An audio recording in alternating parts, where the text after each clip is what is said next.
Hello, everybody. It is Saturday night at 10 o'clock Eastern Time. I am Chris Weave. This is Starfleet Tactical. I am here solo right now. Hopefully, LYSSA will be joining me shortly, but LYSSA's having network issues at her abode. I think there's a router reboot taking place even as we speak. And so as a result of that, I'm solo for a while. So tonight is going to be a question and answer show. So, because somebody last week when I was talking, I was kind of rambling a little bit, and they said, I'm totally lost. And I thought about that all week, and I said, okay, all right, let's do a question and answer show, because the last couple of shows, like last week, I talked about battle lines versus battle groups. Note, while I was doing that, I was not speaking for my employer, because my employer doesn't care about battle lines versus battle groups. But I was talking about battle lines versus battle groups last week. The week before that, I was giving some thoughts on how assumptions play into this in terms of how to think about science fiction, etc. And it occurred to me that both of these were ones that, I hadn't really spent a whole lot of time polishing the presentation. And, once a week, you guys get to see what's inside my head. And sometimes it's a lot clearer to me than it is to you. So now's a good time for people to ask questions. So go ahead and start coming up with any questions you might have about the stuff that I talked about last week. I can go back and take a look at last week's slides. I can also talk about assumptions again if you want. I can pull that slide deck up. I can go through some of that stuff. I've got a few thoughts that are more along the lines of assumption sort of stuff. And I figured I'd start off with that and give everybody a chance to come up with some questions. So I'm going to go ahead and start with that. So the last couple of days, I've been listening. I spend a lot of time listening to stuff on YouTube. I always try to listen to my own show and frequently I find out that, I said X when I meant to say Y, or I got a date wrong, or I just misspoke or something like that. And then sometimes I come back and tell you guys after the fact, and sometimes I don't. But I generally catch all that stuff. But I also listen to a lot of other stuff on YouTube, including a lot of things that I listen to the stuff that you'd think I'd listen to. I listen to a lot of aviation stuff. I listen to a lot of space stuff. I listen to a lot of naval stuff and a lot of science fiction stuff. And I also listen to some AI and singularity stuff and transhumanism and stuff like that. I don't really talk about those things, although I'm really, really fascinated by them. And some of the science fiction I read has a tendency to go in that direction. But those are not topics that I consider myself to have professional expertise in. I was a naval analyst for 20 years. 20 years? Yeah, 20 years. I spent about 6 years at the Center for Naval Analysis and about 5 years at the Naval War College. And I spent 9 years at the Defense Intelligence Agency, and I was a naval analyst in all those jobs. And I got a degree in strategy from the Naval War College. National Security and Strategic Studies is what it says on the diploma. A master's degree. And so, these are, a lot of the stuff I talk about, it's taking my day job, or what used to be my day job, and applying it to my hobby. And because every time I went to sea, I had 2 notebooks that I always took with me. One of them is I was writing down data for whatever exercise reconstruction we were doing. But the other one was I was writing down all the cool shit I saw that I wanted to tell friends of mine who were science fiction authors and other science fiction fans about. You guys are the beneficiary of a lot of that stuff. And so... I'm sorry, I was distracted momentarily about the comments. So I watch a lot of stuff on YouTube, listen to a lot of stuff on YouTube. Now,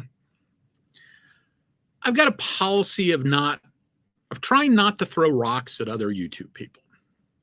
Certainly not going to throw rocks at other YouTube people without crossing my T's and dotting my I's, and making sure that when I'm throwing the rocks, I can also say things about, this is what I liked as well as this is what I didn't like. So I'm not going to get into specifics about who I've been listening to and exactly the details of what I think this person is getting wrong. Suffice it to say that there are many, many people out there that I think get a lot of stuff wrong. And some of them are experts in their field talking outside their field. And by experts in their field, I mean naval architects, naval historians, people like that. Some of whom, when they're talking about their field, I think are fantastic. But when they start talking science fiction and they start talking, it's not just talking about science fiction, right? Because I'm not a professional science fiction person. I mean, I suppose I could be. Well, I guess I am, because, you know, I have published a book. I copy edited and wrote stuff in a book. I've been published on the Bain website multiple times. I collaborate with David Weber, stuff like that. So I guess that makes me a pro. But that having been said, I'm not talking about the science fiction aspect of it. I'm talking more along the lines of naval tactics and naval doctrine and naval strategy and how all those things play. And that there's a difference between understanding sort of historical stuff and how professionals think about it. Now, for the record, never wore the uniform, never been a naval officer, never served. Tried to at one point. I didn't realize I didn't have to take no for an answer, and I took no for an answer, and didn't learn until 15 years later that I should have just said, no, you misunderstood the question. I didn't ask you whether the Navy was hiring. I asked you, how do I join the Navy? That's a different question than the question you answered. And instead, I said, oh, I'm sorry I bothered you. Thank you very much. This was during the drawdown, so probably would have been problematic anyway. In any event, I hadn't heard the phrase poli-sci ready to fly, which apparently is the motto of the P3 community, the unofficial motto of the P3 community. So in any event, so some of these people are people that I like listening to when they're talking about their regular stuff. And then there's one person in particular that I was listening to and talking about a particular science fiction franchise. And I realized that this guy does not understand some of the fundamentals about how ship classification works, how doctrine comes about, what it means to have doctrine, how the politics interplays with all of it, and all of those other fundamentals. And so this is one of the reasons why I wanted to do that assumptions talk, and why I'm going to come back to that assumptions talk, because that assumptions thing is something that's been sort of hanging over my head for 5 or 6 years now. I've been really sort of thinking that I need to, way before I started doing the show, I started thinking about how I need to sort of codify how important the assumptions are. It's very easy to say, for instance, the technological assumption, the technology doesn't work that way, right? Anytime anybody says, ask me, what do you think which ship would win, the Enterprise or the Battlestar or Galactica? I say, I'm not even going to engage in that conversation, because there are different technological assumptions. The physics works differently. The technology works differently. There are no jump drives in the Star Trek universe. There are no warp drives in Battlestar Galactica, right? You don't have phasers. You don't have this. You don't have that. You don't have the other thing. It's not even apples and oranges. It's like apples and machine screws in trying to do that comparison. And so I don't think there's anything to learn there. Or perhaps more accurately, if you're the only way you can learn anything about a conversation like that is you have to, a comparison like that is you have to really break it down to the core fundamentals of capabilities. Think about effects. Don't think about technologies. Don't think about phasers can penetrate shields and stuff like that. But think about, okay, this is what this thing does writ large. And how can I compare it to what this other thing does? But even then, maybe you'll find something useful in there. Maybe you won't. And I'm always leery about things that end up looking like parables, because I don't know about you. I did 12 years of Catholic school, right? And that's twice what you get in most jurisdictions for stealing a car. I did 12 years of Catholic school, and there'd be Bible readings and stuff like that. And I'd hear these parables. And the thing about parables is they only make sense if somebody explains them to you, right? So it's like, okay, yeah, I get maybe it's kind of a mnemonic for being able to remember it, but a lot of those, it's like that doesn't make any sense to me. Why? Okay, I guess if you're telling me that's what it means, but the meaning of something like that should be inherently obvious. And so I sort of look at these specific types of technological comparisons in the same way, and I just don't think they work along those lines. And I'm rarely willing to put in the effort to sort of break it down to the degree that maybe at the core I can find something to compare to something else. So I just don't go there. That having been said, that when looked at within their own framework, you can learn stuff from universes that are trying to be consistent, and some are better than others. And a lot of the stuff we're talking about, at the very least, it's filtered through a writer who may or may not have any background in this. In some cases, even if they have a background, I'm thinking about John Henry, aka Jack Campbell, who is a retired surface warfare officer. He understands naval combat. He writes naval combat taking place with spaceships. And even then, there are times where I've gone up to him and said, John, why doesn't Blackjack Gary have a staff? He would have to have a staff to be running that stuff. There's no way he can do it all by himself. And John's very upfront. He said, I need another character. Like, I need a hole in the head. I'm not going to put a staff there. I had enough characters to balance. It's like, okay, all right, that totally makes sense. That totally makes sense to me. Sometimes the needs of the story dictate what reality looks like, and that can be a problem. And the closer you get to a television set or a movie studio, the more likely that is, right? The needs of the story tend to dominate everything else. And like have it, the budget for characters, etc. Like, it strikes me as being incredibly, incredibly dumb that Worf is both the guy who runs the phasers and the offensive and defensive systems of the ship and the head of internal security. So first of all, in the real world, those are two incredibly different skill sets. And secondly, if you're engaged in combat and there's a boarding action taking place, because this is a world that has transporters, right? Your shields go down for a split second. You can expect the Borg to be all over your ship. Oh, I'm sorry, Captain. I'm going to have to turn over my duties as chief tactical officer to somebody else so that I can go fight the Borg hand to hand or whatever, right? That's just dumb. But I understand why it ends up happening. So you got to take all that stuff into account. And I'm listening to this YouTube video earlier today, and it's like, yeah, none of that stuff is really taken into account in the discussion. So I want to go through a few things that I want to sort of pile on to my previous assumption discussion to better try to get across what's in my head to you guys. And I'd like to. This is a topic that I expect I'll come back with, and I expect that at some point I'll have a more polished presentation. You guys are seeing the beta test version of it. In fact, my friend Andy Presby, who one of these days I'm going to get on the show.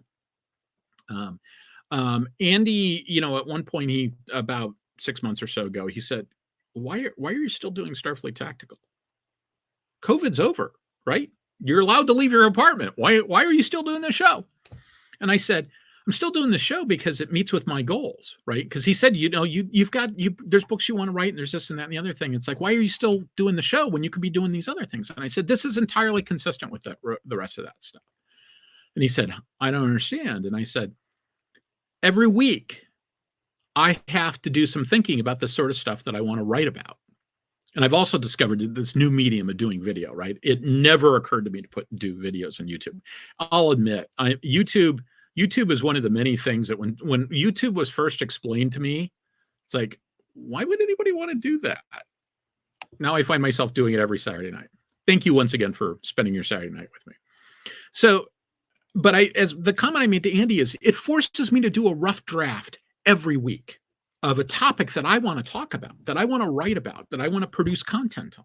Forces me to do a rough draft every week. And thanks to the transcription facilities within YouTube, I can download a transcript of it. I download the video and I can download a transcript and I save all the comments and stuff like that. And in theory, I can go back and say, because I always find that when I'm actually talking live, Even though I can't see any of you, I know you're there. And it matters to me that when I'm talking in front of a live camera or a live audience, my ability, I don't necessarily become more articulate as this sort of rambling intro is telling you that. But my ability to sort of think on my feet and put two and two together, you know, I can practice in front of a mirror all day long. But I know that nobody is going to see that except me. It's when I get to something like this that my creativity is sort of stimulated. And so I like the fact that I can record it and then capture it in YouTube, or capture it in the YouTube transcript. And now I've got a rough draft of something. So thank you for the opportunity, the continuing opportunity to do this. Andy understood that when I said that. So, okay. So let me talk about a few things. Let me drink something first. I want to sort of go back to the assumptions for just a moment. And this was directly inspired by the guy I was watching today, because he kept saying something like, well, that ship's a heavy cruiser. It's not a battle cruiser. It's clearly not a battleship. It's clearly a heavy cruiser.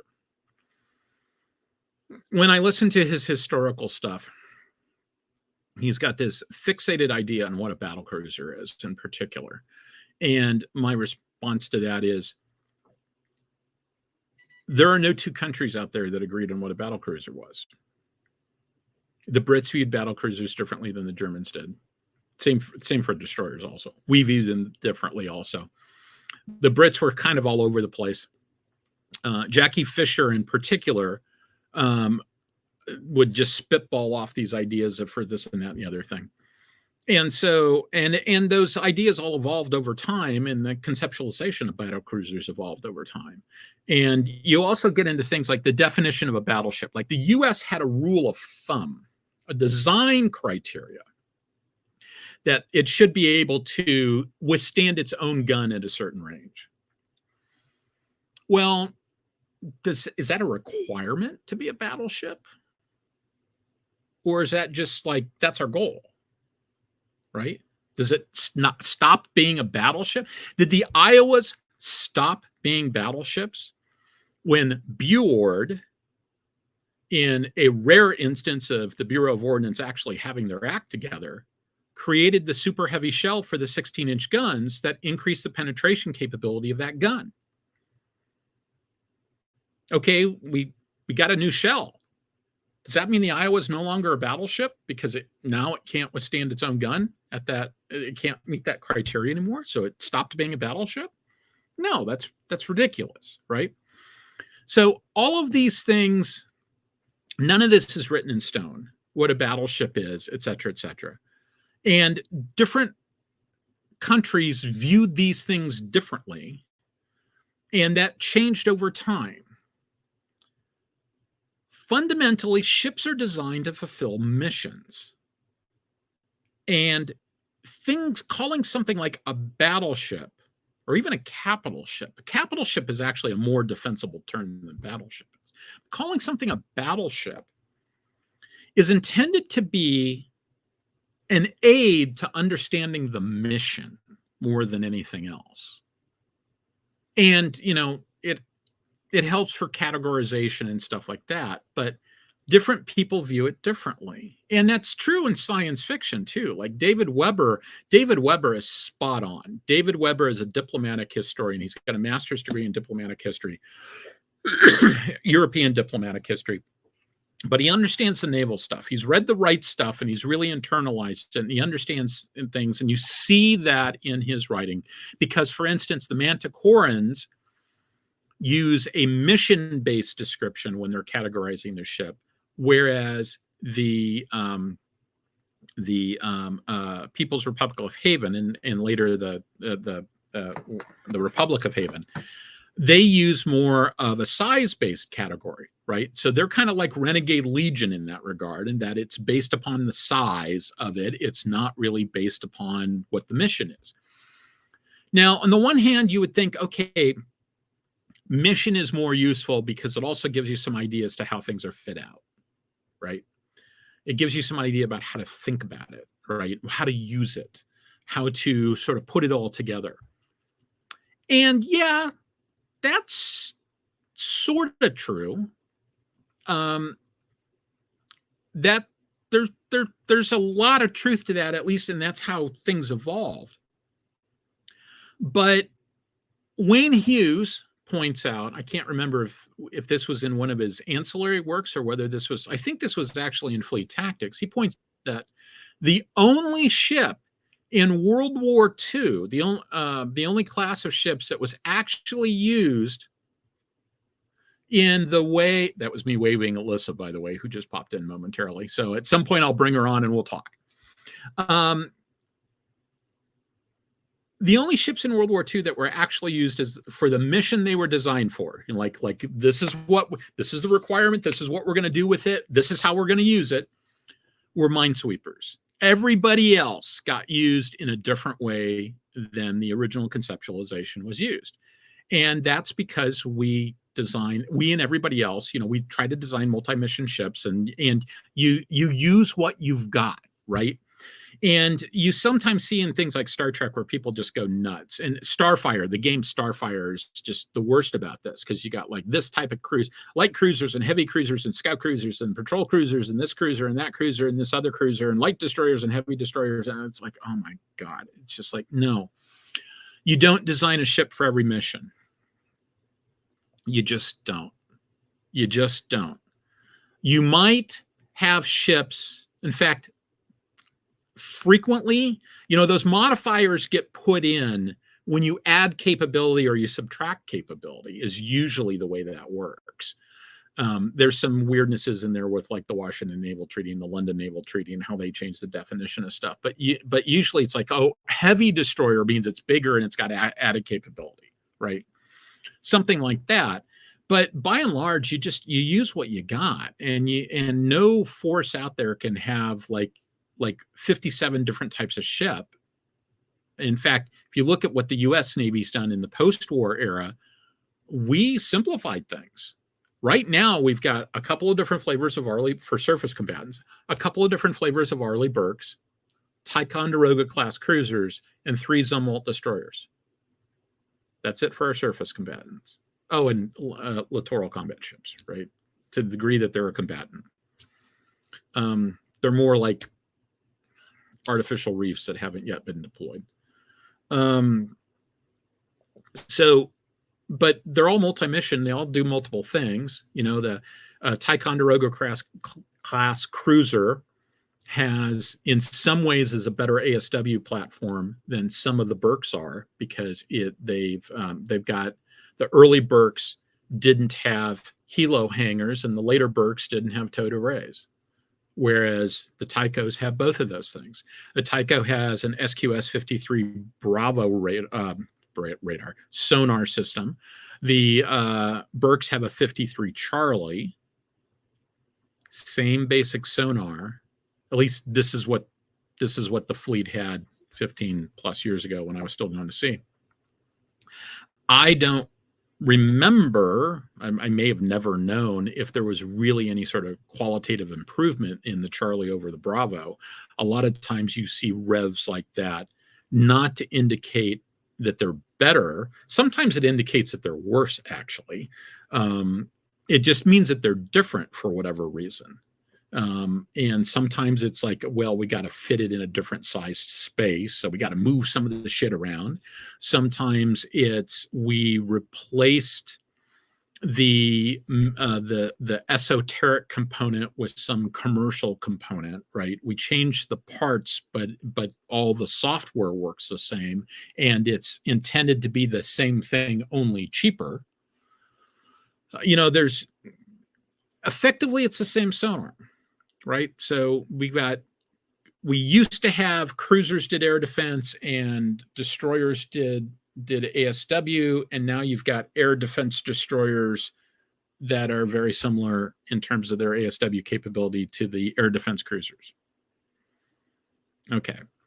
So in that case, it's just, we got ships, right? We don't even differentiate by missions. Going back to the Manticore and Haven, it's worth pointing out that you end up with a situation where the Manticore destroyers are twice the size of the Haven destroyers because they just decided to build a bigger ship. We did that back in the early days of the Age of Sail, the early days of the country. We built frigates that were really, really big for frigates. Now, they were still called frigates for two reasons. One is that they were a single deck of guns. The other reason is we didn't have anything else to call them, right? There was no ship between a ship of the line and a frigate. There was no other classification in there. So we built these really big frigates. And as a result, we could go and beat up on everybody else's frigates because we had these 6 super frigates that were just because we just sort of said, we're going to do our own thing. And we built something different. So a few thoughts. So that was the first one. Ships are designed to fulfill missions. Classification of these ships is based upon doctrine, like what I just talked about, mission, doctrine, that sort of stuff. It's also based on politics. International politics and domestic politics. So international politics. At one point, the U.S. Navy had a classification system that did not match any of our NATO allies. We called, at that time, a frigate was a ship that was bigger than a destroyer. They were oftentimes used as destroyer leaders. In fact, they got reclassified as destroyer leaders. That's foreshadowing. It was a ship in between a cruiser and a destroyer in size. And that was confusing because everybody else had adopted the frigate as something that was smaller in size.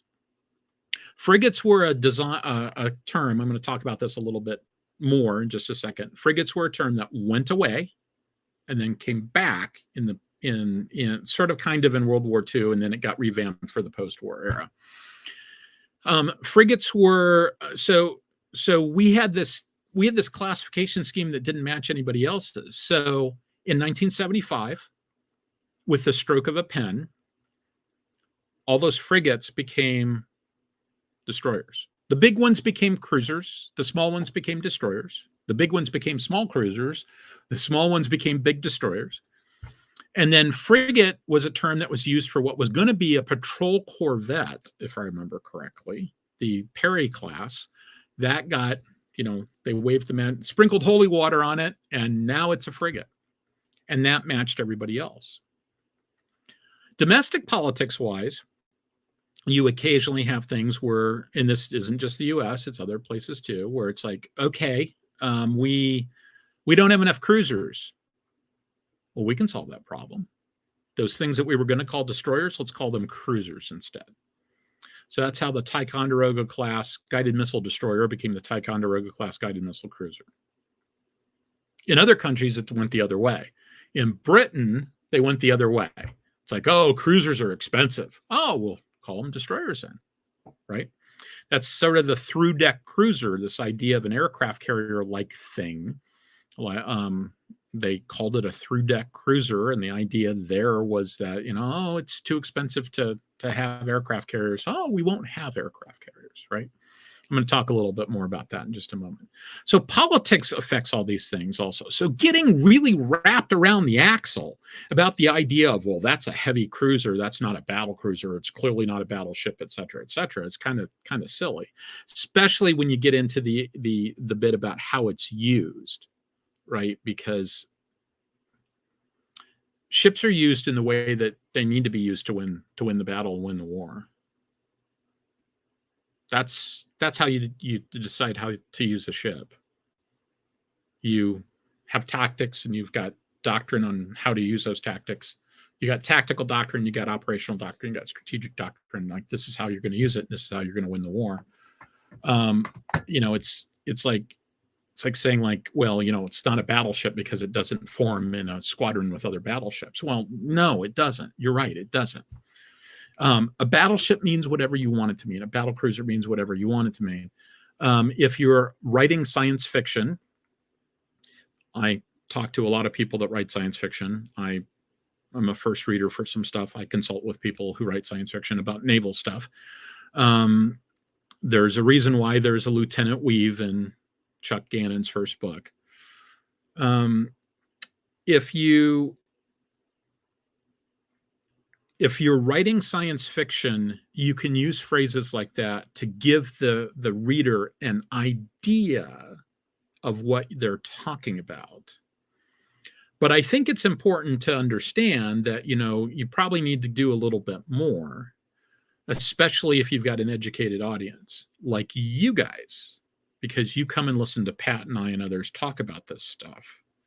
So I would say that amongst educated audiences, you've made the decision to come and listen to somebody on a regular basis who talks about stuff like this. Presumably you're listening to other people too. Some of you are in the military, you read about this stuff, etc. You're an educated consumer.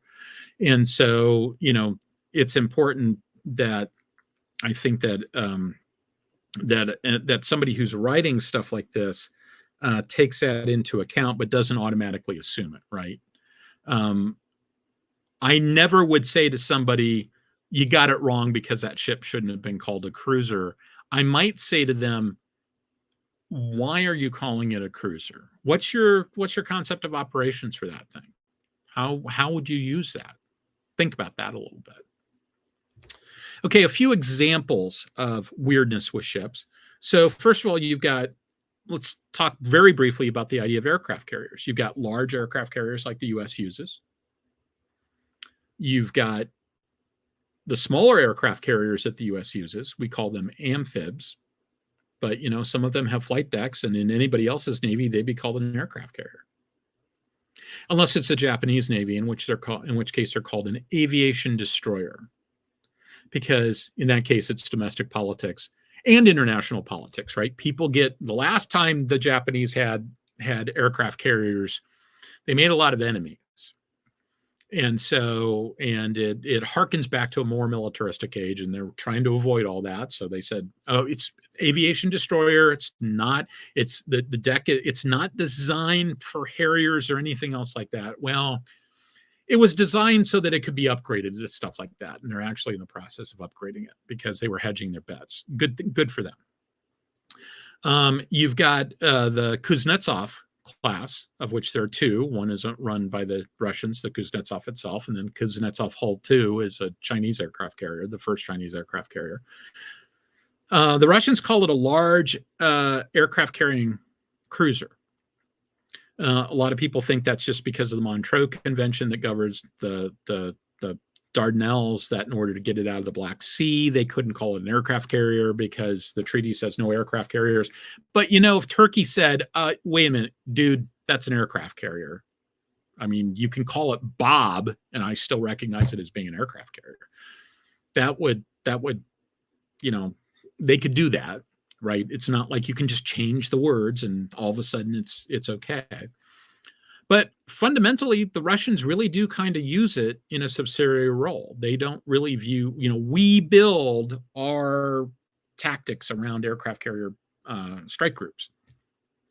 The Russians don't treat it that way. They treat it as a support craft, sort of like aircraft carriers were originally intended. Then I previously mentioned the thing called a through-deck cruiser, right? So you've got these small aircraft carriers, and through-deck cruisers, a phrase that has some interesting. There was some talk about building something like that on like a Spruance class hull, but no, we never did that. But through-deck cruiser was basically just a small aircraft carrier, to the degree that you can narrow it down to any one concept. So what about frigates? In the age of sail, frigates were small, fast ships.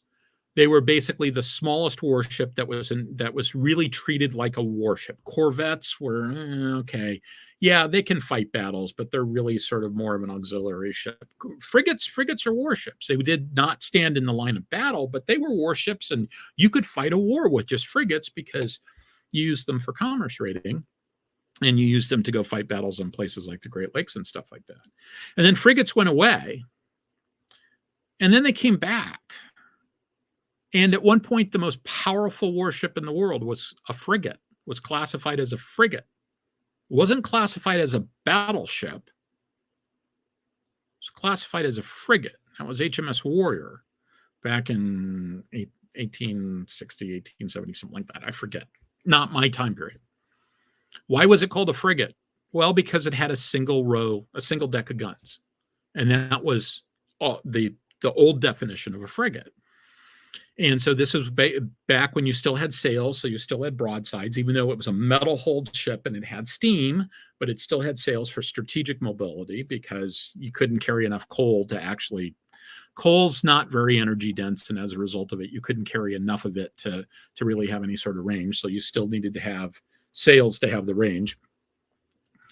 And they didn't know what else to call it, so they called it a frigate. And then at some point, they went, very shortly afterwards, they went, okay, time out. Our classification system is just crap. We need to fix it. And so they threw out the old system. But this was sort of the leftover of the system that Horatio Nelson was familiar with. So frigates then went away, and then they came back in World War II. I think we called something a patrol frigate. And it was just an ASW, a purpose-built ASW craft. And then post-war, frigates became this thing in between cruisers and destroyers. And then they became this thing that was basically smaller than the destroyer that was used for escort duties, right?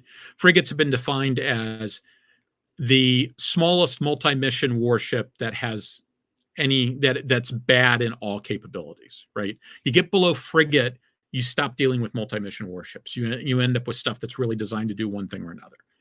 In general, corvettes are, the thing is, as time goes on and capabilities improve, you're putting more and more capability on smaller hulls.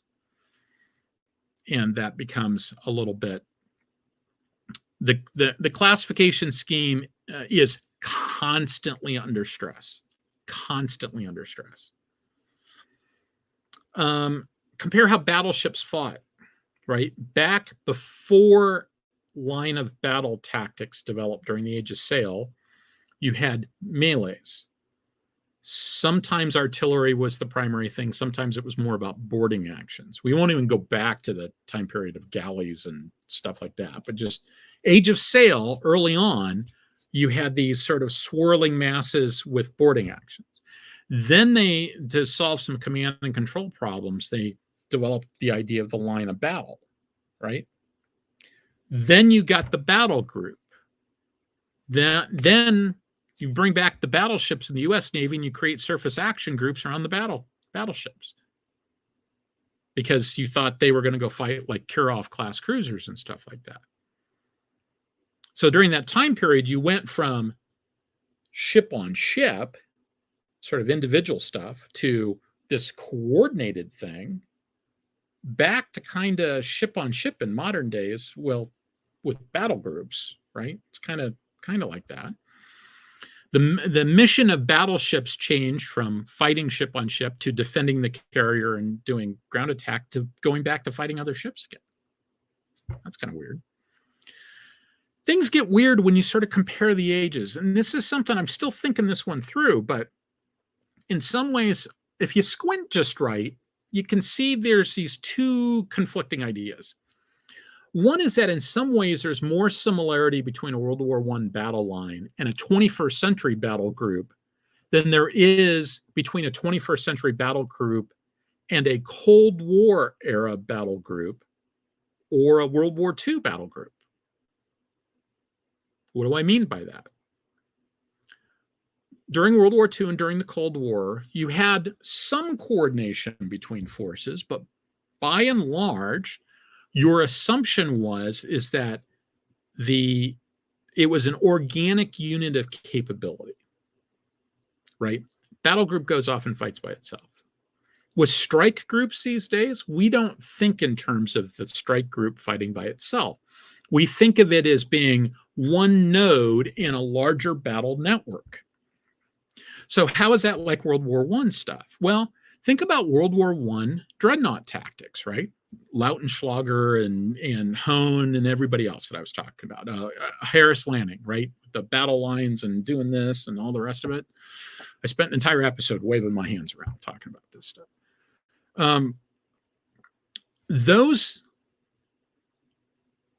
A World War I fleet was designed to fight as a sort of a multi-dispersed unit in that you had the destroyers going off and doing their things in support of the battle line.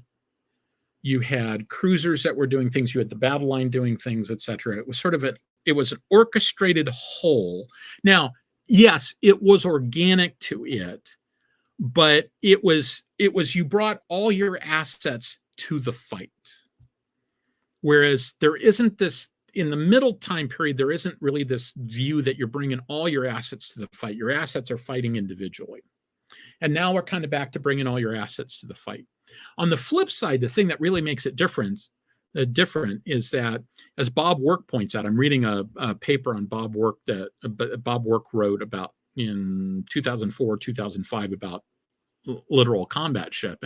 And he makes the observation that the right way to think about this is that part of the enemy's battle line is now ashore, right? Because they've taken there's a lot of capability, there's a lot of long-range missiles that are based ashore. And so you can sort of think of it as part of the capability is now ashore. And that has some interesting implications for those of us that are interested in space stuff. And this is a way where it's different, because World War One type, pre-World War One, but up to World War One, you really are only dealing with one medium. You sort of, okay, undersea is important, but yeah, right. It's really about surface action, right? You can think of it as being sort of one environment. Space, science fiction space, is really about one environment. And in the middle there, you've got this area where there's like 3 different environments that you have to worry about. Now, this is the way that it's different, like, because you still have to worry about the 3 environments, right? And you've moved stuff ashore, and that complicates things. Space gets simple again in a way that it used to be simple. Space makes it simple again. So, okay, now I'm going to start going and looking at questions. Let me scroll back up to the front.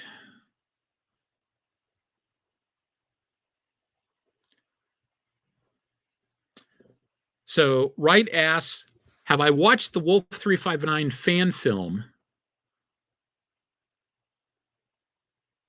I don't think I knew that there was a film. I knew that there was a book. I don't think I knew that there was a film.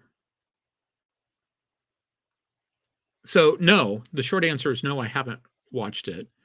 And I'm not sure. I may know some of the people that I don't think I know the people who did the book. The people who did the We Have Engaged no, actually, it is the We Have Engaged board. That's the same group. Yeah. Okay. So the book version of that, the book thing that came out, one of the people involved with it is somebody that I know. So I was involved with something called NavyCon a while ago. It's the Joint Geeks of Staff. One of those guys is involved with it. He is an Army officer who is not speaking for his employer either.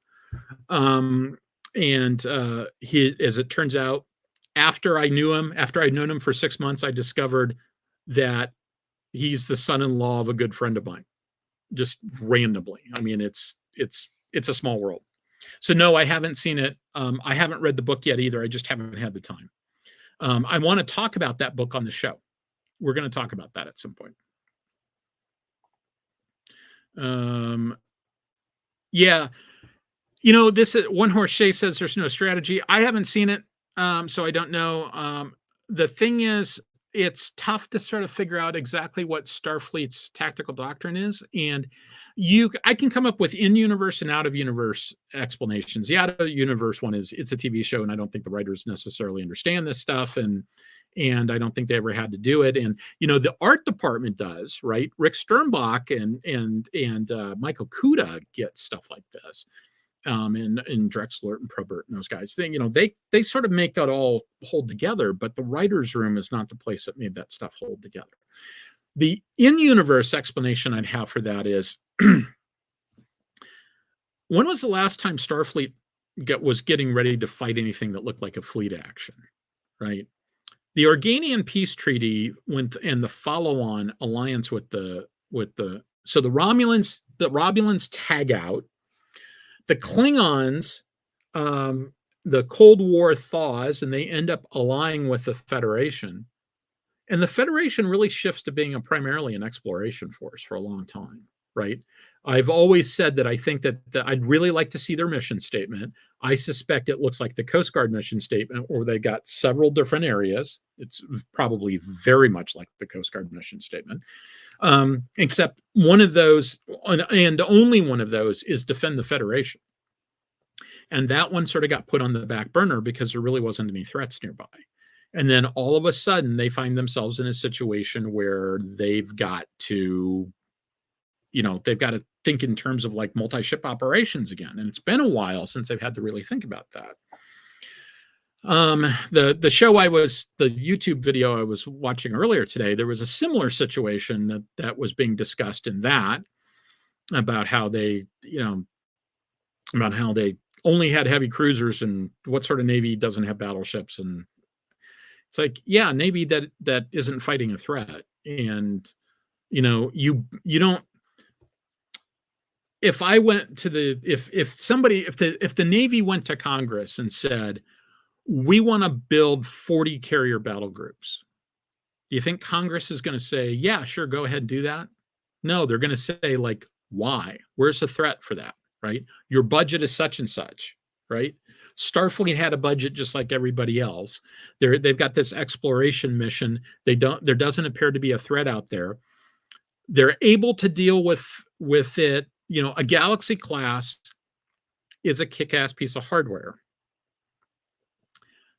Now, when it came time for the Dominion War, when it came time for the Borg, maybe it could be more kick-ass, but most of the time, a Galaxy class is an overmatching threat to whatever it has to deal with. And you can just aggregate, right? You just send 2, right? So if your carrier battle group or whatever it is capable of dealing with the threat by itself, why would you think in terms of bigger units of issue? Right?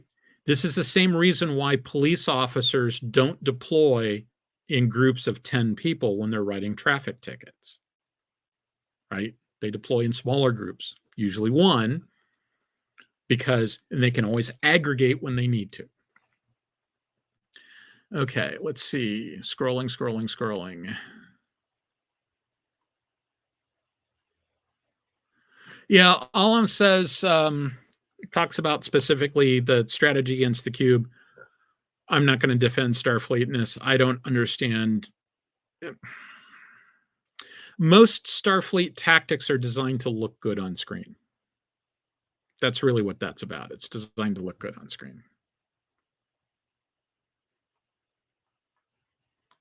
I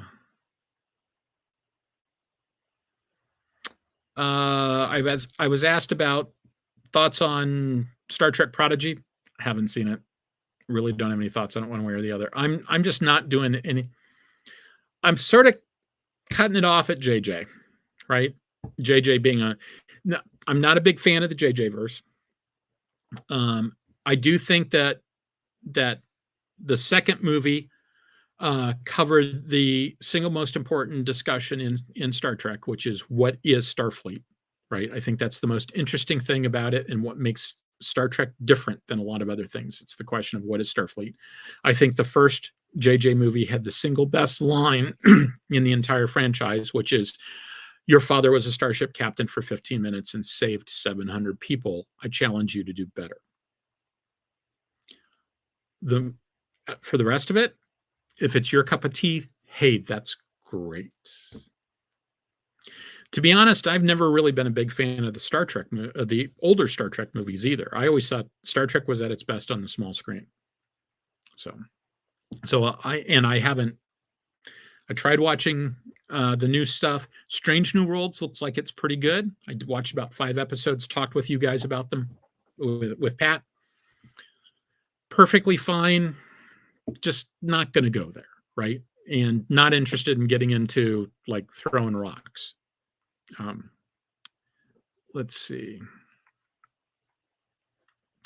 Scrolling.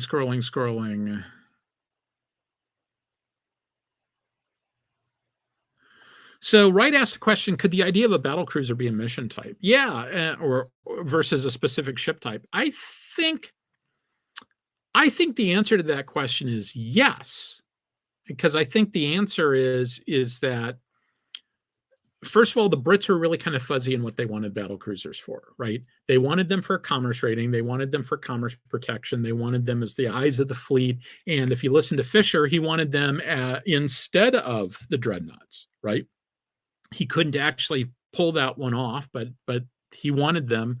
There is at least a time period where he said, I don't want to build these battleships. I want to build these battle cruisers. He referred to them as his New Testament ships as opposed to the Old Testament ships. And so from that standpoint, lots of different missions there. The thing is that different people had different ideas, and those ideas changed over time. By the time you get to the 1930s, at least in U.S. thinking about other people's battle cruisers, because remember, we didn't have any battle cruisers. U.S. thinking about other people's battle cruisers was they're going to be at the end of the line, and the idea is to race ahead and cap the T. Force me to turn my battle line to avoid having my my T capped, and that will force me to sub-optimize my battle line gunfire, and the other guy will get an advantage because I'm sub-optimizing and he's optimizing. So that was the mission that they really came across. And so it's like, okay, the fact that it was more about the mission than the specific design, you really sort of see that in the end with the fast battleships, because as the bifurcated design lineages came back together, because ships had gotten as fast as they could get, because they moved through the water, and hydrodynamics says there's a limit on your hull speed. And as those lineages came back together, with the fast battleship, you were as fast as you could get for that hull. Those ships were within 1 or 2 knots of what the predicted maximum was. And so at that point, it really was a mission type, right? You know, because the designs were the same. It's what do you send it on a mission to do? Okay. Yeah, Peter Gold points out that in a lot of them, it's in some space warfare series, the differences between ship types is pretty much tonnage. And that's true. That's true. That's certainly true for the Havenites in the Honor Harrington universe, not for Manticore. It's true for Renegade Legion universe. I mean, it's explicitly true there. They give you the exact numbers. And the thing to take away from this is, you know, we never did it that way, but that's perfectly valid. Sometimes the Brits kind of hinted at that. I mean, the frigate thing is almost along those lines. It's not really size-based. In fact, it actually kind of ignored size. But I mean, my point is a classification scheme is useful for communication more than anything else, right? It's about being able to have conversations about stuff. It's about being able to have that kind of talk. It's nothing magical about it. Like, it's like, oh, that that can't be a cruiser because it's too big. Okay. Some people have the view, if you're going to use it like a cruiser, you call it a cruiser. Other people have the view that, you know, if it's it's too big to be a cruiser, right? Well, you know, cruiser was originally a mission type. Frigates were cruisers if they were sent on cruises. Cruiser only became a ship type later on. And then when you get to heavy and light cruisers, heavy cruisers were defined by the London Naval Treaty. Light cruisers were defined by the London Naval Treaty, although there had previously been something called a light cruiser in World War I and before, you know, that era. There was something called a light cruiser. It had no relation to what was called a light cruiser starting sometime whenever the London Naval Treaty was, 1936, I think. No, it was earlier than that. 30, 32? Whenever. Not worth looking up right now.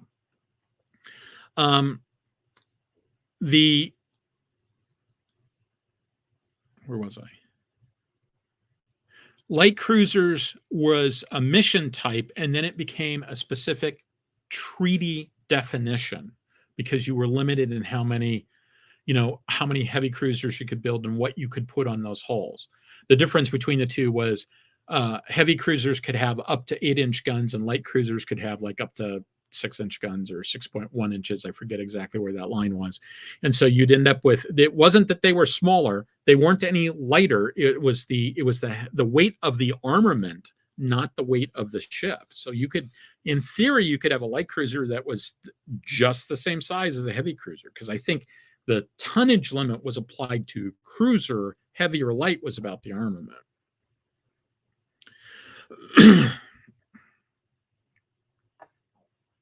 Yeah, One Horse Shay says the Galaxy class is a beautiful battleship. You mean Explorer? We want funding. Yeah, and I don't know if you've seen it, One Horse Shay, because I think you're relatively new. If you go back a ways, Pat and I talked about what makes an Explorer, and they're not entirely consistent. And I spend a lot of time focusing on what Sternbach and Okuda said, but I would say that what makes an Explorer is high speed, and what gives you high speed, in addition to big engines designed to run for a long period of time, is a big ass deflector, right?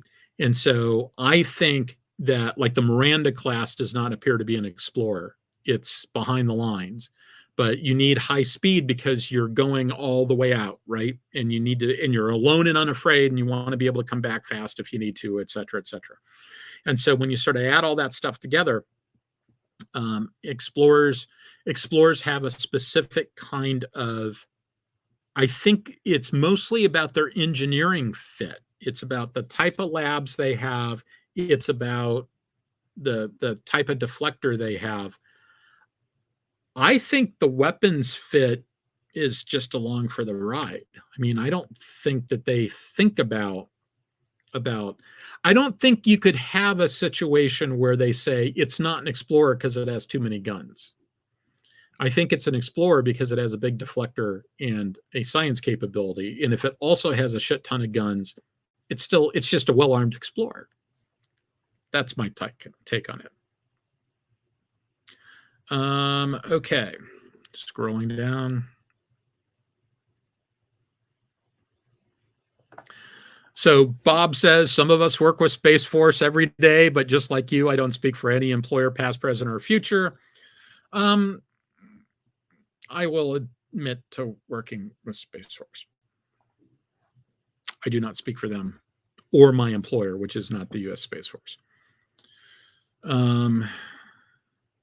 Yeah, Wright says it's HMS Warrior. I think I said that.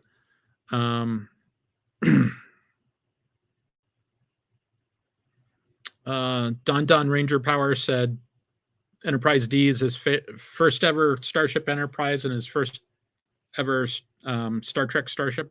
Yeah, I mean, when I first saw the Enterprise D, my thought was, what the hell did they do? What's with that? I still think it's not quite balanced. Somebody did a fan production of an Enterprise D where the nacelles were moved a little bit differently, and they were about 50% longer, and I think that one looks way better than the straight stick Enterprise D. But I love the Enterprise D too, because I think that the Enterprise D had a lot more thought gone into it as to why it is the way it is than any other Federation starship in the entire franchise.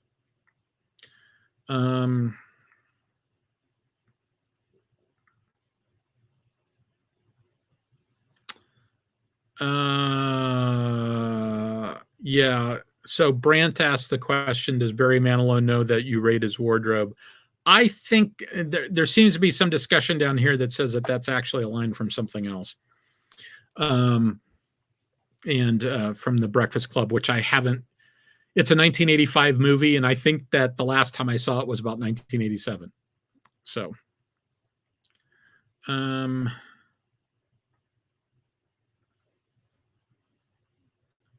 yeah, One Horse Shay says, refit Enterprise instantly becomes a battleship, and the Klingons consider it a battle cruiser.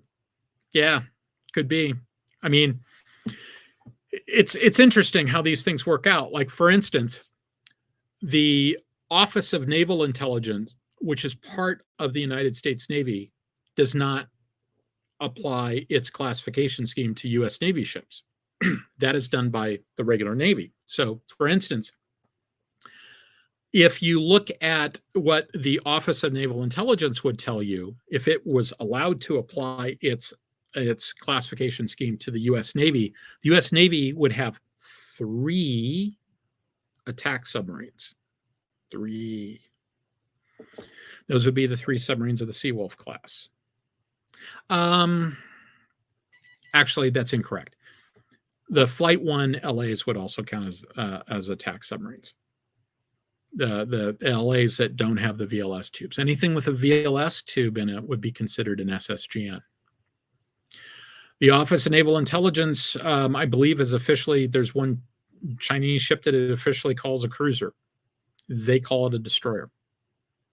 But we call it a cruiser because it's so much bigger, and we're trying to get across the idea that it is bigger, right? So we're trying to sort of differentiate it. We referred to the Kirov class as a battle cruiser because it had so many missile tubes. They didn't call it a battle cruiser. I forget what they called it. They didn't call it a battle cruiser. So sometimes these, we don't even have one classification scheme. We have more than one.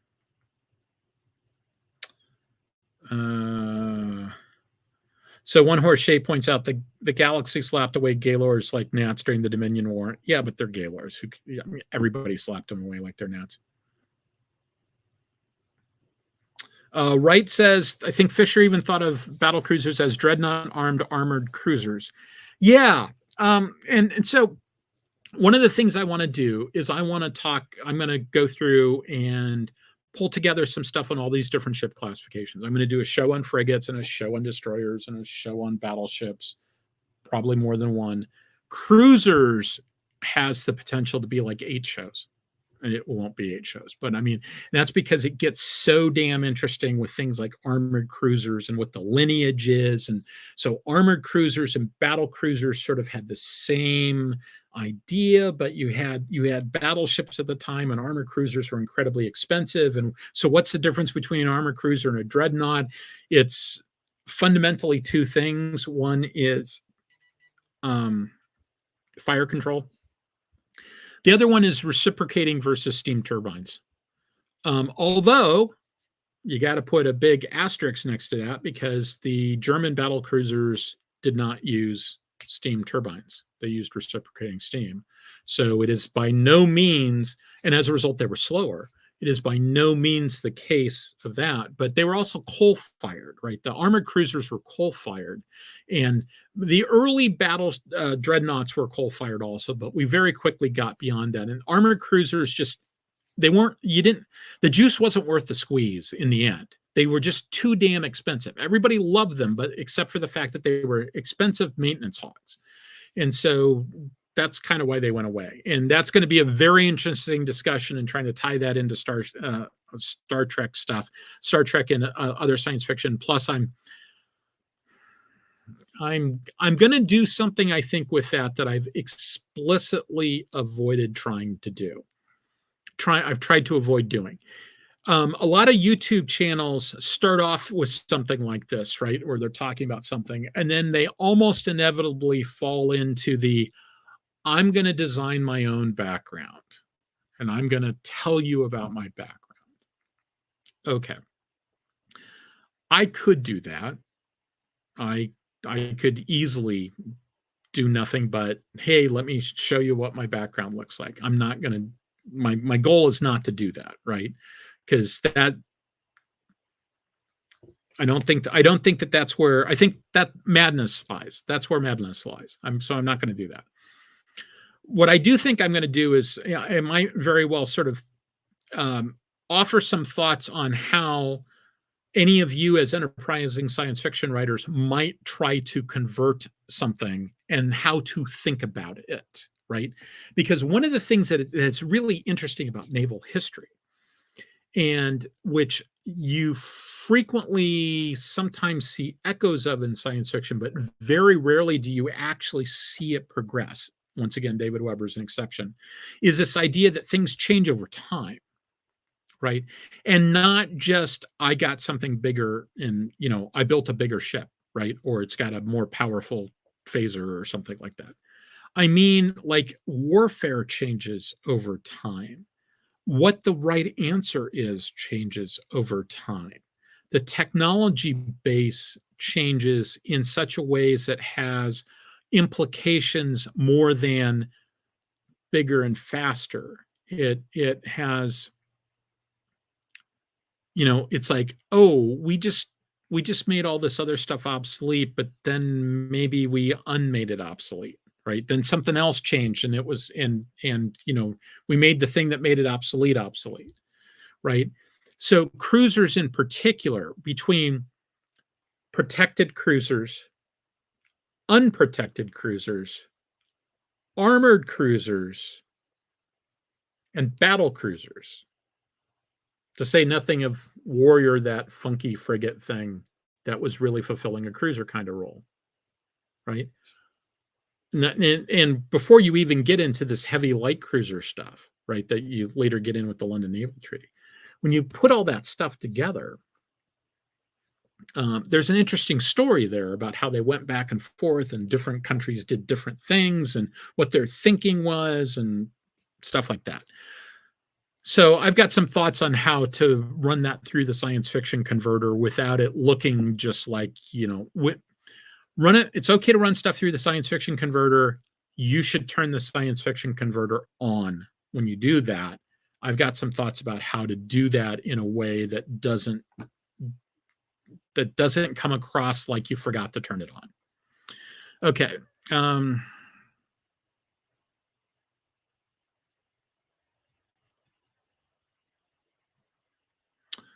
Let's see. I'm getting close to the end, LYSSA, and then I'll bring you on and we'll talk.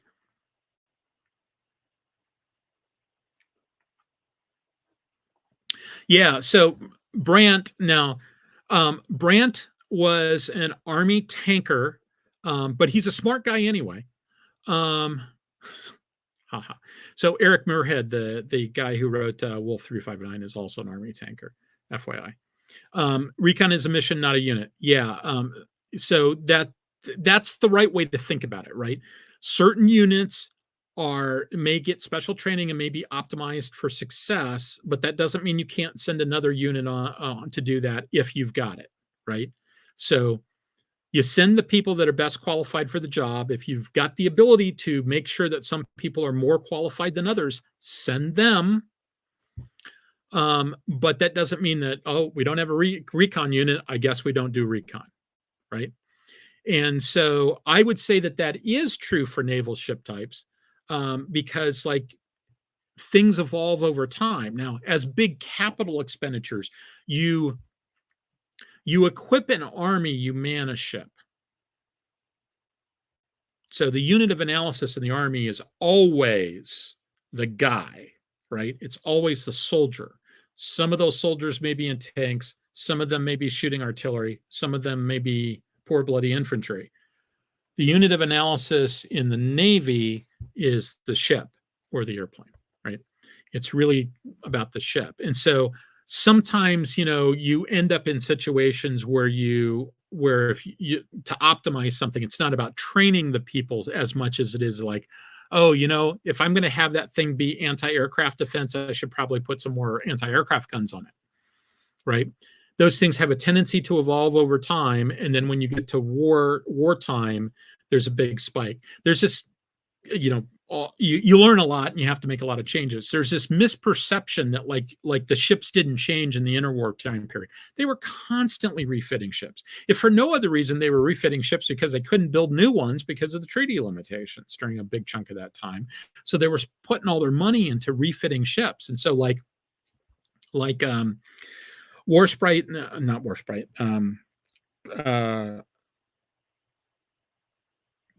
Prince of Wales and Repulse. Prince of Wales and Repulse, could have used some more anti-aircraft gear, could have used some fighter escort, but had several refits to add anti-aircraft capability to those ships in the interwar period. So it's not like they didn't have any, right? They were slated to go in to get more, but it wasn't like they didn't have any, right? Because they kept building them up. Okay. I'll point out that, like, at Guadalcanal, Halsey sent in battleships into a situation that, when you look at the battleship tactical manual, it says, under no circumstances should you ever do this. He sent them in to constricted waters at night in the face of a superior enemy force. And that's because that mission was important enough. And he didn't have the cruisers to do it. So he sent battleships. And we got really lucky, which is why later, when Mark Michener says to Admiral Willis Lee, hey, maybe we could have a night action, you know, after Willis Lee had sunk the Kirishima, right? He had fought a night action and won. I believe he got a Medal of Honor for it, if I remember correctly. You know, he expected his battleship commander to say, oh boy, let me at him. And the battleship commander said, do not repeat, do not recommend night action. And followed it up with saying, like, yeah, it's a crapshoot, boss. It's just a crapshoot. And Michener and Willis had been in the same academy class, although if I remember correctly, Michener had flunked out is probably too strong a term, but he went away for a while and then he came back. And when he came back the second time, he was more academically inclined and focused and eventually graduated. So, but they had been on friendly terms during the first time around. So, you know, when the really competent guy who personally trusted a great deal said, yeah, don't do that, his response was, okay, then we're not going to do that. Just because something worked doesn't mean it's a good idea.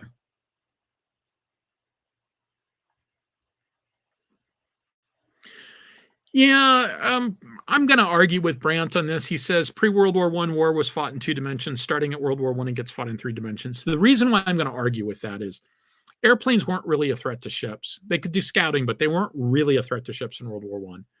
And on top of that, submarines were so restricted; they were really mobile minefields. And so I'm the only way I think you really get to 2 is by rounding up.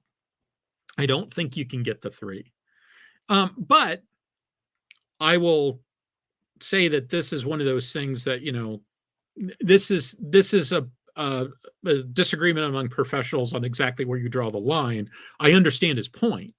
I just think that you have to have a certain minimum level of capability before you're really fighting at that level, as opposed to, you know, submarines at some level were like shoal water at that point. They're more of a terrain feature, or a potential terrain feature. And, you know, yeah, they did figure in. One of the reasons why Jellicoe didn't pursue the Grand Fleet was he thought that maybe the Grand Fleet was trying to lure him over German submarines, right? So he wanted to stay. He didn't want to let the Germans dictate where the Grand Fleet was going to go. But if as long as you do things like that, right? As long as you don't, the chance of a submarine sort of like random. In World War I, submarines went after slow targets, and they did that on the surface. When they attacked underwater, they generally went for stuff that was stationary, like in harbor, right? As a general rule, submarine attacks underway were on the surface because submarines were just so damn slow underwater, and because they didn't have snorkels and their batteries were really crap. And so the chance of them actually getting a shot off was pretty limited. I do think that aircraft and submarines changed all. Brandt, I 100% agree with Brandt on that later. I just think that change happened a little bit later. Okay. Yeah, Admiral Lee was the smartest guy to make that decision. Thankfully, everyone listened to Lee. Yeah, I need to. So I've watched Kinnefeld's talk on Admiral Lee, and it's fantastic. I have not read the bio of him yet. I need to do that because Admiral Lee, it may be my favorite naval officer of all time. And I need to reread Ivan Musicant's Battleship at War about the USS Washington, which was Lee's flagship for a big portion of that. And he liked the ship so much that, at one point Washington was damaged and had to go into the yard. He shifts his flag to another ship. I can't remember which one it was. The second that Washington was back, he switched back to Washington. So okay. LYSSA, join me. Hello. Hello. Weird static type stuff going on. It's probably because I'm not using voice mod right now because it was having issues with connecting to the server. Okay. Because normally I have voice mod as the thing, but right now it's just using the snowball, and so it's probably picking up the fan from my laptop. That is consistent. It sounds like airflow noise. Which reminds me that I bought some noise canceling headphones for use while flying, and they do a fantastic job of taking away that shh that you get from the plane moving through the air. But there are advantages and disadvantages to that. The advantage, of course, is that you're not listening to this shh all the time.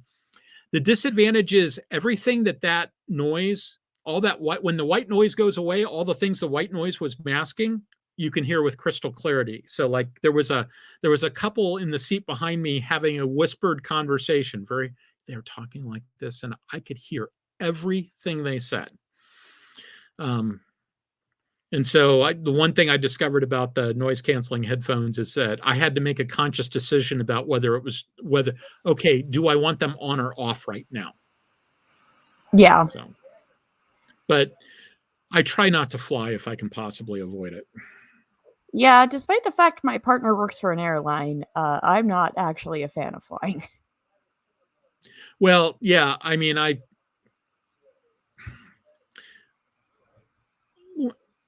let's just say that airplanes are a fundamental part of my life now. But I don't like to fly either. I don't have a problem with flying. What I don't like are airlines and airports. Flying is cool. Airlines and airports suck. So, all right. So how have you been? Okay, you're gone. Your voice is gone.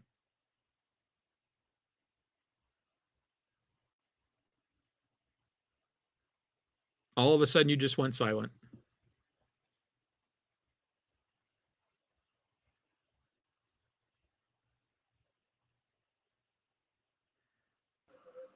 Check for now. Yep. You're back. Okay. Cool. In fact, I don't hear any whooshing noise either. So how have you been? Oh. Doing all right. Just doing the things. I've got session on Tuesday for my players. They are going on a bear hunt, so I've got to figure out what twist I want to throw at them then. Care Bears. Superhero. Care Bears. Superhero High Season 2 has started up, and I'm the editor-in-chief for that, so I'm the GM. So that's been fun. Last session, so they kind of expected me to go after one player character story arc stuff first, because I thought it was really fucking cool. But I threw them a curveball this week, and went after one of the other player characters, and at the end of session, they were like, ah fuck, we gotta go. Get the fuck out. Let's go back to the school. Yeah. So, oh well. Well, my week was pretty boring. Nothing Nothing really happened. I mean, had lunch with some friends that were coming through town. They were on their way back from vacation. They called me up yesterday and said, "Hey, you want to do lunch tomorrow as we drive through Dayton?" It's like, yeah, that was great. Went to a gaming convention just basically to have dinner with some friends of mine from Columbus. We met in Springfield at this small gaming convention, but I didn't pay to get in. I just sort of hung out with them a little bit, and then while one of them finished shopping, and then we went off and had dinner at a nice place. So that's about it. So my week's been fairly boring. Not really a whole lot. I'm going to spend a little bit of time tomorrow working, and then I think I'm doing a show next week. It's possible that I'm not, because my friend Merle Robinson and I, who's one of the guys from Columbus, and Van Sigling, who's the other guy from Columbus, we're talking about going off to a museum. Okay. And we'll have to see if that actually ends up happening. But if we go off to a museum, if we decide we're going to do that, I will make a decision based upon how prepped I am, among other things, as to whether I'm going to do a show. Because the last thing in the world I want to do is spend an exhausting day traipsing around a museum. It'll depend upon which one we go to, and then come home and then have to put together a presentation at the last second and stuff like that. So I may actually see if Alec is available, and we can spend 2.5 hours talking about some esoteric Warhammer 40K thing that nobody else cares about. Oh goodness, yes. Oh yes, birthplace of Nationwide Insurance. Nationwide is on your side. Not sponsored. Have you seen what was it? There was somebody did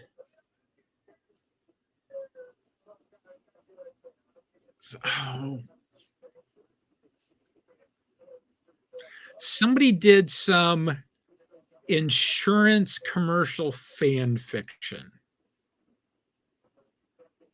No, I don't believe I have seen that. However, I'm not surprised.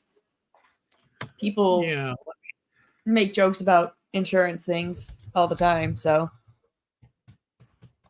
Yeah, it involved mayhem.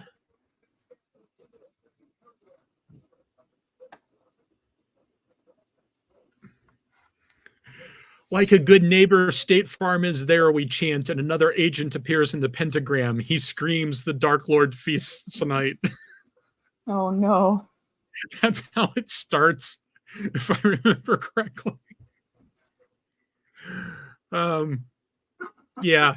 And somebody responded to this with, "I never heard of insurance company fan fiction, and now I realize I can't live without it." Look, there's fan fiction of just essentially Rule 34. If you can think of it, it exists. Yeah, totally. So, because Rule 34 doesn't just apply to adults, explicit things. That is true. That is true. So, all right. I think that we've reached a good culminating point. If you think that we've reached a good culminating point, I think we have. All right. So, thank you very much, everybody, for coming and being here tonight and listening to me express a bunch of opinions that are not the opinions of my employer. Like I said, I may or may not do a show next week. As soon as I figure that out, I will let everybody else know by doing the standard thing on YouTube. I am, as always, very, very pleased by the fact that right now we've got 20 people watching. And I think that's 18 plus LYSSA and I. I'm stunned at the idea that many people want to spend their Saturday night just listening to me talk about stuff. So, so thank you very much. And I will see you next week, or think that the 2 weeks after that are definite no's. because I will be first at a science fiction convention, and then I will be on my way back from a work trip. That's going to involve, at one point, I get to do a drive from Rochester, New York to Pittsburgh, Pennsylvania to Norfolk, Virginia, all in one 12-hour long driving day. Oh, just a heads up. The weekend after those, I probably won't be here because that's my little brother's birthday on Veterans Day. Oh, okay. Yeah, well, then you should go hang with your little brother. So yeah, he's turning 30. So oh, that's a big one. Yep. So I'll probably kidnap him if nothing else, and make him play Nintendo 64 with me or something. Be like, you're here. We are getting drunk. We're eating pizza, and we are playing Pokemon Stadium 2. That sounds like a lot of fun. It's become one of our traditions. Like when he still had his apartment in Atlanta, at least prior to me being Opa's caretaker, what I would do is I would drive up to Atlanta, and bring like a take and make pizza from Aldi and like some beer and stuff, and we'd get sloshed and then play video games together. Yeah, I spent a lot of time watching my friend Arias play video games. I've watched probably 100 hours of Skyrim. I've never played Skyrim, but I probably watched 100 hours of Skyrim. Fair enough. I probably have. I think that's the game I've actually actively put the most of like time into, and across the different versions of it, I probably have like somewhere between 500 and 1,000 hours in that game. So Brant Guillory points out that I could go to Raleigh for the fall assembly next weekend instead. That's a longer trip than doing something local within Ohio. But since he mentioned it, anybody who's in the Raleigh, North Carolina area, if you want to go to a gaming convention, Brant's running a gaming convention, or at least helping to run a gaming convention next weekend. So, so Brant does a lot of stuff. Brant is the founder of something called the Armchair Dragoons. He and the Dragoons help out a lot with they're critical to making it happen. There's a wargaming conference that I run, wearing my other hat where I get on StreamYard, is Merle Robinson, Brant, and I, and Zachary Grant, who's one of Brant's people, run a professional wargaming conference once a year that LYSSA sometimes is one of the producers for. And look, I like getting paid for things like that. It's nice. Yes. Yes. So, I don't know if we're going to need you this coming April when we do it again, because we've got 4 people now, which generally means Brant generally doesn't have the cycles to be one of the StreamYard producers, but between Zach and Merle and I, generally we can have one person monitoring Discord, one person doing StreamYard, and one person sort of just, taking time off, or doing a presentation or something like that. So, yep. But in any event, Brant's got his game convention next week, and so anybody in the Raleigh area who's interested, you should look it up. I can't tell you what they're doing at this game convention because I am in Ohio and I am not driving to North Carolina next week, to then turn around and drive to practically North Carolina the week after that. Well, 2 weeks after that. So I just don't have that many trips in me. So entirely fair. Yeah, and in fact, there's actually there's a close action game taking place in the DC area that I'd probably go to instead anyway, because I haven't played close action. It's an Age of Sail naval war game, and it's one of my 3 or 4 favorite games. And I just decided I didn't have the cycles to do a trip to DC, followed by a trip to New York, followed by a trip to DC, or DC writ large. So yeah, that's a lot of driving. Yeah, no, that is a lot of driving, and I don't blame you for not having to do that. So, all right, let's go ahead and call it then. All righty, guys. Thank you for being here. Live long and prosper. Thank you very much, everybody. We will see you next time, guys. Bye-bye. Goodbye.